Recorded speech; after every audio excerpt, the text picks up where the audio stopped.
कबीर जी ज्यादातर समय प्रभु भक्ति में लीन रहते और जब जब समय मिलता वो हाथ से बने वस्त्र बाजार में बेचने के लिए ले जाते और उन वस्त्रों के बदले घर का सामान ले आते। एक दिन वो वस्त्र बेचने बाजार गए तो भगवान ने कबीर जी की परीक्षा लेने की सोची और उन्होंने एक साधु का रूप धारण किया।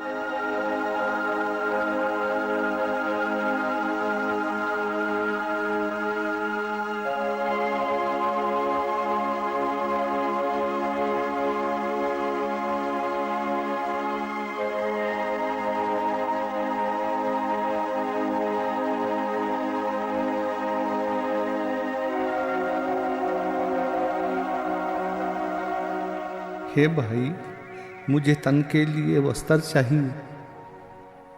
हाँ हाँ, क्यों नहीं, कहो बाबा, तुम्हें कौन सा वस्त्र चाहिए? हे भक्त, सारे वस्त्र, धोती, कुर्ता, चादर मैं शीत से कांप रहा हूँ। मेरे पास कुछ भी नहीं है। बाबा ले जाओ, सारा थान ले जाओ, और कम पड़े तो कल और ले जाना। सारा थान मिल जाए तो और क्या चाहिए। भगवान तुझे खुश रखे। मैं कितने दिन से नंगा घूम रहा हूँ। मेरे साईं इतना दीजिए जा मैं कुटुम समाए,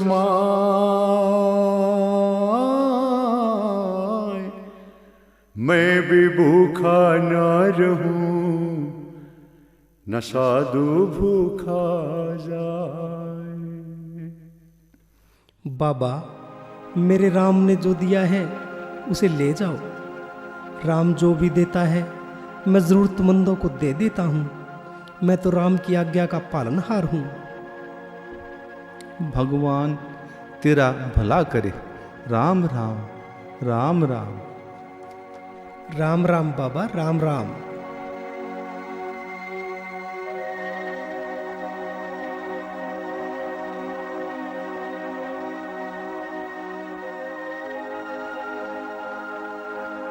आ गए बेटा कबीर? हाँ माँ, आ गया।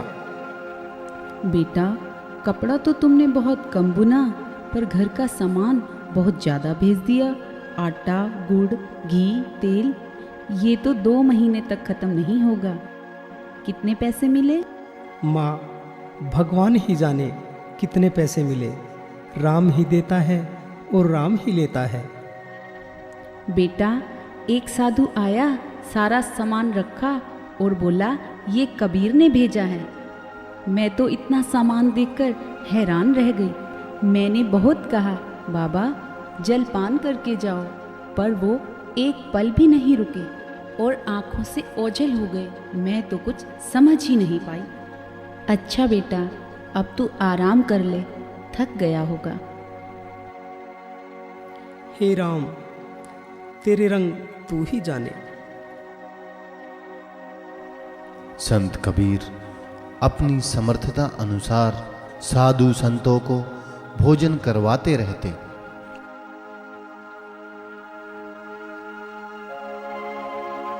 विवाह के पश्चात कुछ ब्राह्मण कबीर जी को नीचा दिखाने के लिए उसके घर पहुंच जाते हैं। अरे पंडित जी, आप कबीर के घर आ तो गए, परंतु उसके घर का भोजन कैसे ग्रहण करोगे? वो तो अछूत है। अगर उसके घर का भोजन ग्रहण करोगे तो घोर पाप लगेगा। अरे पंडित जी, आप भी अज्ञानी रह गए।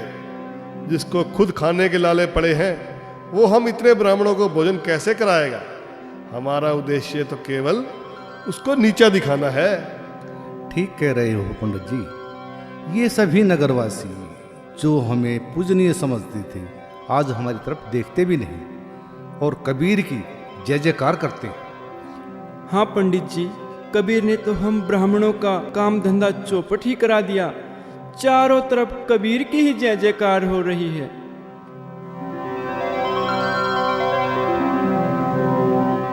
कबीरा, ओ कबीरा, कबीरा, ओ कबीरा, कबीरा कहाँ सोया है? बाहर आ। प्रणाम ब्राह्मण देवता, कहो मेरे लिए क्या आज्ञा है? अरे कबीरा, तूने साधु संतों को भोजन कराकर हमारा अपमान किया है। हमें भी भोजन कराओ और दक्षिणा दो। ब्राह्मण देवता, मैं तो बड़भागी हूँ जो आप मेरे घर आए। अगर आपकी यही इच्छा है तो ऐसा ही होगा।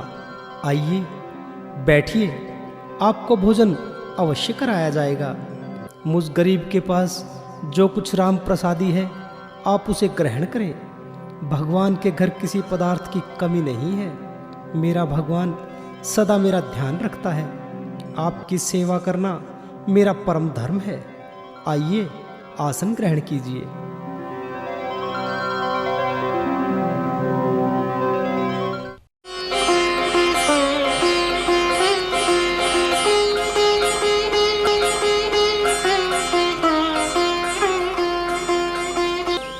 स्वामी ने इतने ब्राह्मणों को भोजन के लिए तो बैठा लिया, परंतु घर में तो इतना सामान ही नहीं है जो मैं इतने ब्राह्मणों को भोजन करा सकूं। ये आपने क्या किया? क्या बात है, इतना क्यों घबरा रही हो? घबराऊं नहीं तो क्या करूं? घर में तो कुछ भी नहीं है। आपने इतने ब्राह्मणों को भोजन के लिए बिठा लिया। जिन घर साधु ना पूजिए, घर की सेवा नाई, ते घर मरगट जान के, भूत बसे दिन माही। मैंने नहीं बैठाया, मैं कौन हूं इन्हें बैठाने वाला? ये तो सब मेरे भगवान की महिमा है। उन्होंने कोई खेल रचाया है, अपना खेल वो स्वयं ही देखेंगे। तुम अंदर चलो, मैं हाथ धोकर आता हूं। परोसेंगे सिर्फ राम नामी? धन्य हो लोई जी, तुम धन्य हो। तुमने सत्य कहा, राम नाम ही इनके आगे रखूंगा।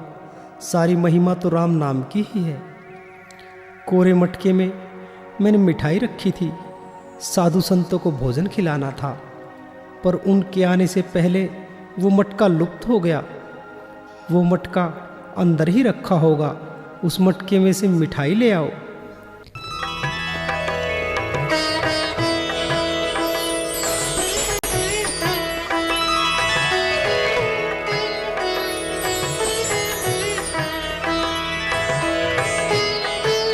वाह राम के भक्त, वाह।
वाह प्रभु वाह, तेरी लीला अपरंपार है।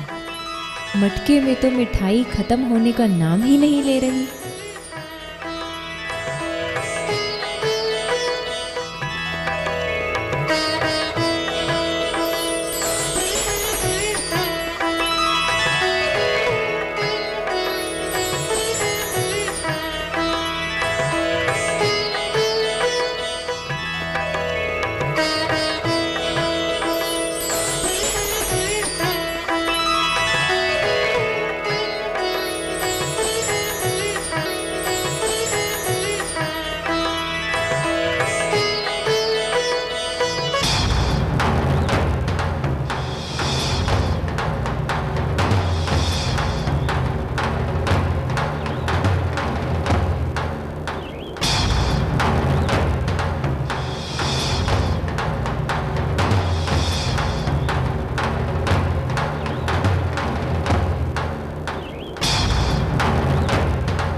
अरे पंडित जी, आप तो कह रहे थे कि इसके पास कुछ भी नहीं है।